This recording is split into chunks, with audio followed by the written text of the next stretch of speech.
അമേരിക്കയുടെ സമ്മർദ്ദത്തിന് വഴങ്ങിയാണ് ഇന്ത്യ പാക് സംഘർഷം അവസാനിച്ചത് എന്ന് ഒരിക്കൽ കൂടി പറയുകയാണ് പ്രസിഡന്റ് ഡൊണാൾഡ് ട്രംപ്. വാണിജ്യ കരാർ നിർത്തലാക്കുമെന്ന് ഇന്ത്യക്ക് മുന്നറിയിപ്പ് നൽകിയെന്നും മോദി അതിന് വഴങ്ങിയെന്നുമാണ് ട്രംപ് പറയുന്നത്. മോദി സുന്ദരനും കർക്കശക്കാരനുമാണ് എന്നും പാകിസ്ഥാൻ അടുത്ത സുഹൃത്താണ് എന്നും ട്രംപ് പറയുന്നു.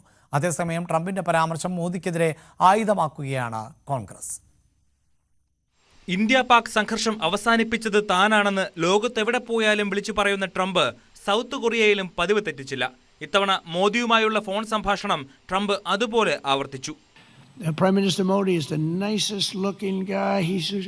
And he looks like you'd like to have your father. Like he's a killer. He's tough as hell. No, we will fight. I said, whoa, this is the same man that I know.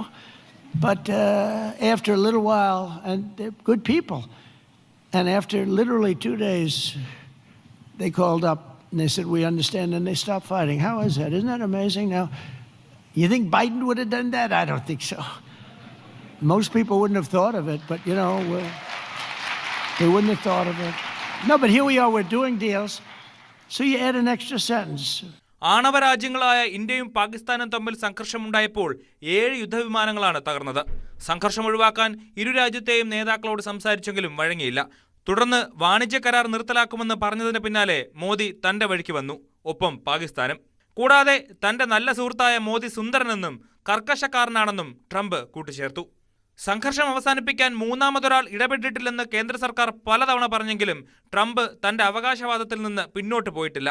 അതേസമയം ട്രംപിന്റെ പരാമർശത്തിന് പിന്നാലെ കേന്ദ്രത്തെ പരിഹസിച്ച് കോൺഗ്രസ് നേതാക്കൾ രംഗത്തെത്തി. Operation Sindoor നിർത്താൻ ഇടപെട്ടുവെന്ന് 56ാമത്തെ തവണയും Donald Trump പറയുമ്പോൾ 55 നേതാവ് മിണ്ടുന്നില്ലെന്നാണ് ജയറാം രമേശിന്റെ പരിഹാസം. വിഷയത്തിൽ BJPയോ കേന്ദ്ര സർക്കാരോ ഇതുവരെ പ്രതികരിച്ചിട്ടില്ല. News desk, News 18.